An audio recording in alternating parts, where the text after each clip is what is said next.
We don't need you anymore. Strangers should just express their condolences and leave. With no regard for the onlookers, my mother-in-law yelled, "Today is the funeral of my recently deceased father-in-law. This woman, who typically tormented me, took this opportunity to let loose on me more than ever. How can she treat anyone like this with no hesitation?" I was the one taking care of my father-in-law. As I struggled to contain my annoyance with my father-in-law, my husband, who was nearby, opens his mouth. "You're right! Strangers are just a nuisance." With that, he steps in front of his mother. My name is Michelle Shore, 30 years old. I married my husband 2 years ago and currently live with him and his parents. My husband's name is Mike, also 30. We initially lived in an apartment, just the two of us, after getting married. However, it seemed my husband was an only child, and had been quite adored by his mother. The calls from his mother were frequent, sometimes several times a day, even after our marriage. "Mike, when will you come to live with me? I don't mind if it's just you. Please come back. I'm lonely.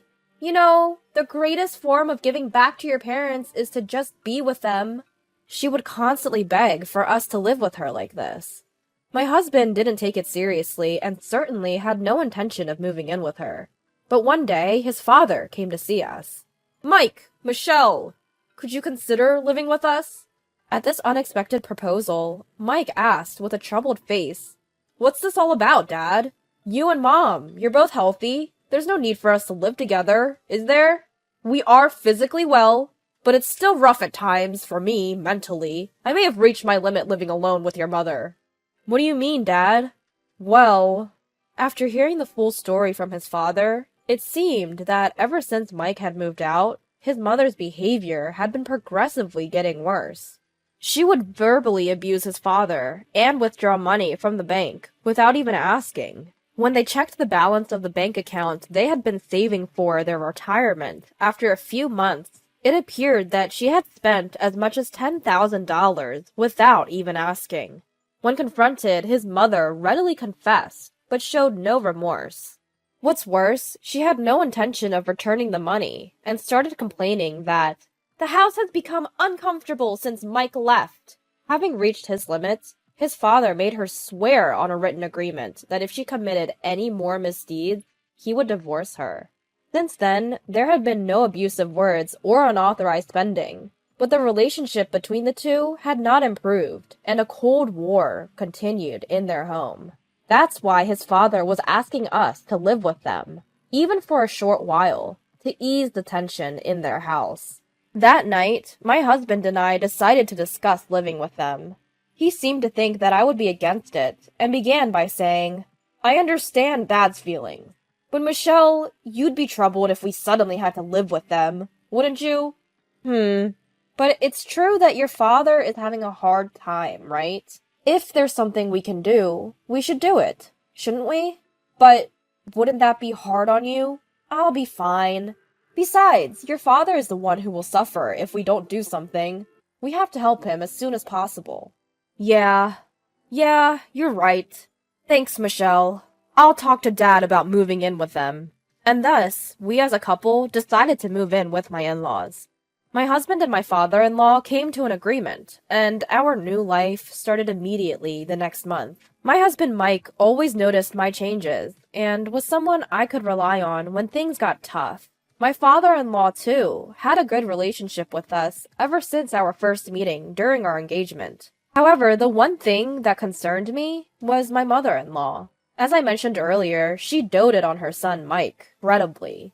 When we went to meet them for our engagement, she only talked to Mike and completely ignored me. Even after we got married and visited their house a few times, she only talked to Mike. When she did talk to me, it was the bare minimum, and she made it very clear that she didn't enjoy our conversations. It wasn't that I had a bad relationship with her, I just personally found her difficult. However, since moving in, she was always happy because she got to live with Mike. So we didn't have any major issues, even though she never really talked to me. One day, after about a year of living together, an incident broke out, and it turned our life upside down. I got a phone call while I was at my part-time job. It was from Mike, who should have been at work too. "Michelle, listen carefully," he said. It seems that Dad has collapsed and been taken to the hospital by an ambulance. What?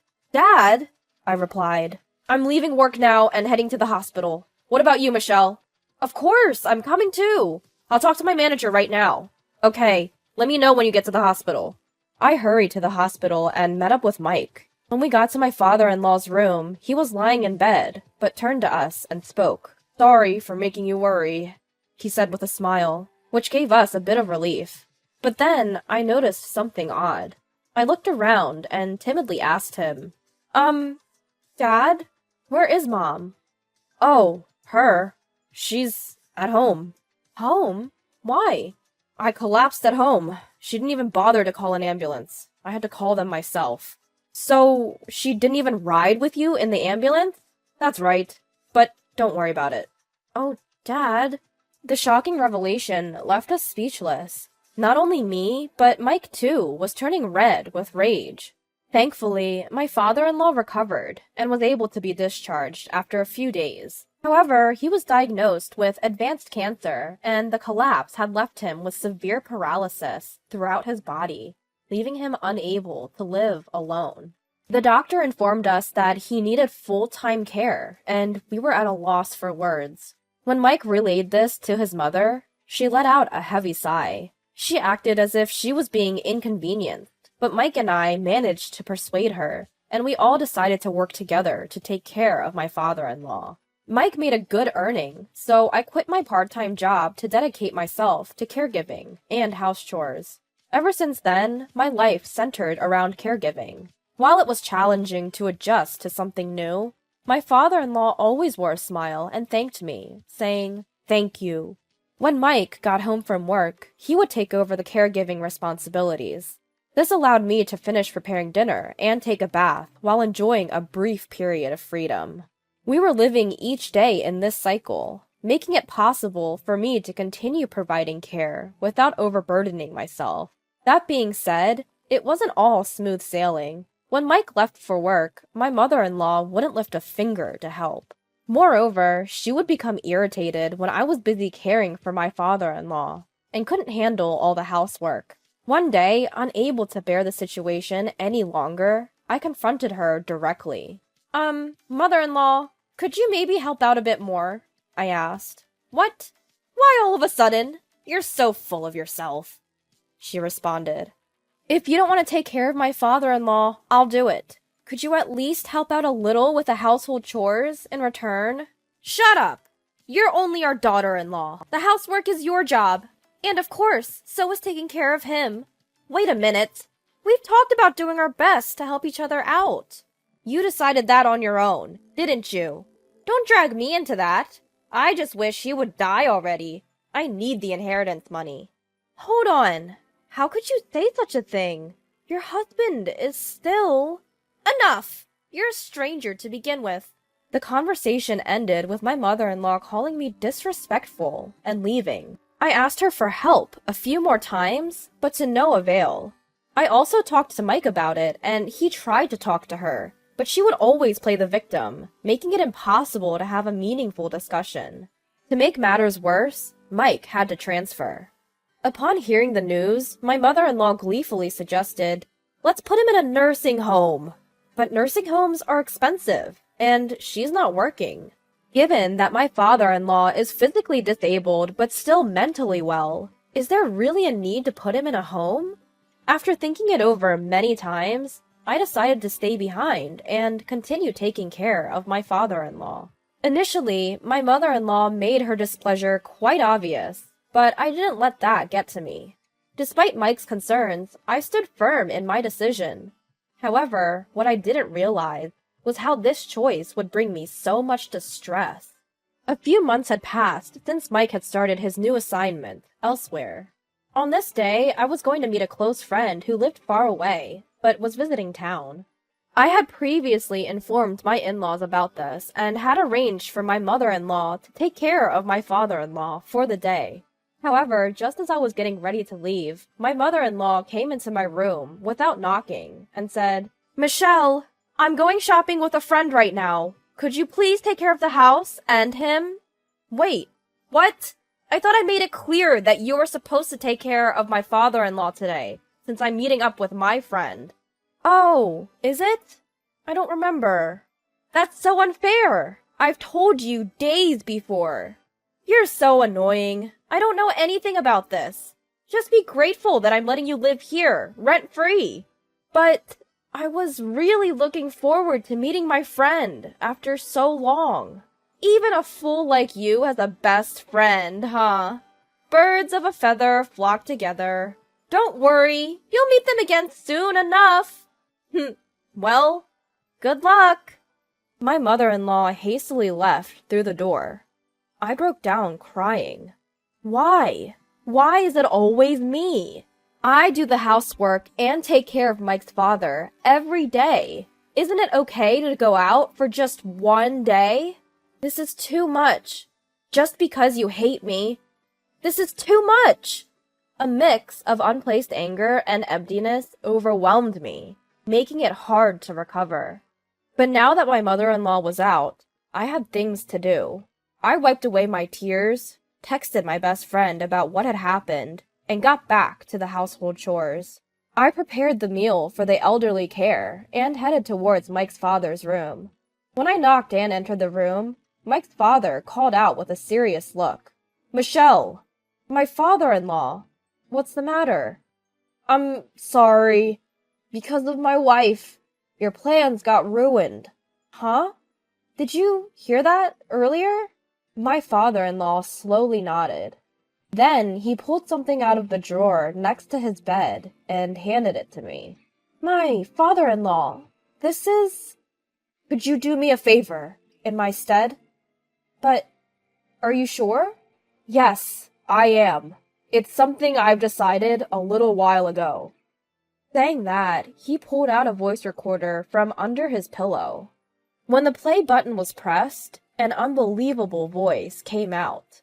After hearing everything, I promised to fulfill my father-in-law's wish and went to this one place on a later date.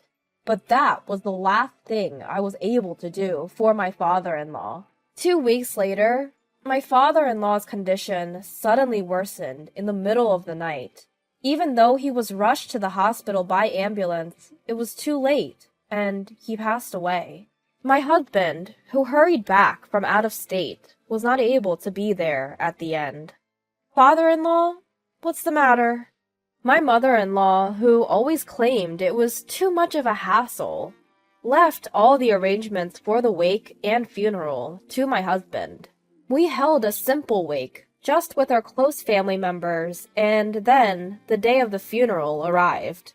My father-in-law had started his own company when he was alive, and continued to work until the day he collapsed, though he had an extensive network. A large number of people attended the funeral, all showing tears for my father-in-law's death. I exchanged greetings with my father-in-law's acquaintances and waited for the funeral to start. Then my father-in-law, who had been sitting on a chair at the edge, approached me with determination. "Michelle, how long do you plan on staying here?" "Huh?" "Not huh? Now that his care is done, there's no need for you to be here anymore." "Wait, mother-in-law, what are you saying?" "We don't need you anymore. Strangers should just send their condolences and leave." Without caring about the surrounding eyes, my mother-in-law spit out these words as if making fun of me. At her loud voice, the surrounding people started to murmur. My mother-in-law reached out her hand to me and smirked. "Leave your condolence gift and go." At that moment, I felt my blood rush to my head. Who does she think she is? Just leave your condolence gift? We don't need you? This is no joke. How much do you need to insult me to be satisfied? I stepped closer, about to give my mother-in-law a piece of my mind, but the person standing in my way was none other than my husband, Mike. Slowly, with a hard stare at his mother, he began to speak. "That's right, Mom. Strangers are a nuisance." "My dear son, you think the same, right, Mike?" "Yeah, I do. So, could you please leave, Mom? You're not my mother anymore. Just take your stuff and go." "What? Mike, what are you—" Desperately clinging to her son, my mother-in-law's face tightens into a forced smile.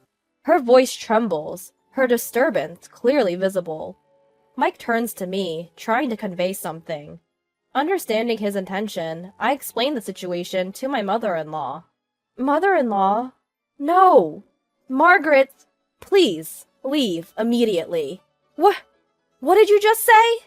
In your position as a daughter-in-law? I'm no longer your daughter-in-law. I'm a complete stranger. What are you talking about? You're not planning to steal that man's inheritance, are you? You've conspired with him and Mike to do this. No way! All of that man's inheritance is mine! No, it's not anything like that. After all, you're not getting a single penny of the inheritance. With the facts laid out clearly, my mother-in-law stares at me, wide-eyed. For some reason, she grabs my collar and raises her voice. Don't mess with me! Always saying whatever you want. I don't want you deciding the distribution of that man's inheritance. It's your husband's will. Oh, really? And? I don't care about his will. As his wife, I'm guaranteed a share of the inheritance. You won't get it. After all, you're divorced from my father-in-law. What? Yes, my mother-in-law is already divorced from my father-in-law, and I was the one who submitted the divorce papers. That day, my father-in-law showed me his divorce papers. Previously, he had made a pact saying, "The next time you commit a misdeed, we'll get a divorce." Out of precaution, he had apparently made my mother-in-law sign the divorce papers. She continued to torment me, even ruining my plans with my best friend. When my father-in-law found out, he was as furious as if it had happened to him. On top of that, she secretly entered my father-in-law's room to steal money, showering him with horrible words like, "Die already! Just pass on and leave the inheritance," etc. These cruel words were recorded by a voice recorder that my father-in-law had hidden by his bedside. Once I finished explaining all of this, the color drained from my mother-in-law's face. In front of her, Mike presented the divorce certification. To my mother-in-law, who was left speechless, I said one last cold sentence. Do you understand? You were long since abandoned by my father-in-law. It's just horrible that you trampled over the feelings of such a kind man. Wait a minute! Without his inheritance, how will I live? You've got to be kidding. Someone as lowly as you have no right to inherit the legacy left by my father-in-law. You should be thankful you've been able to live freely until now. From now on, you'll live a lonely life on a meager social security check. I'll never help you. I hope you suffer more than my father-in-law did when he was sick, and struggled to survive. With these words, my former mother-in-law left, crying. The funeral commenced shortly after, but she never returned. After the funeral, I returned home, but she was nowhere to be found. I packed my belongings and moved to my husband's place. Since we deleted my former mother-in-law's number, we have no idea what kind of life she's living now. Even if she were in trouble, we would not help her. Of course, we have no intention of seeing her either. After the move, Mike and I bought a small Christian shrine and decided to place a picture of his father. I started looking for part-time work nearby, and we returned to our dual income lifestyle. It's busy, but quite fulfilling. Bye, Dad. I'm off now, Mike said. I'm leaving too, father-in-law, I also said, and left. Every morning, we do this, paying respects to the picture of Mike's father before we head to work. It seems like the man in the photo is smiling back at us.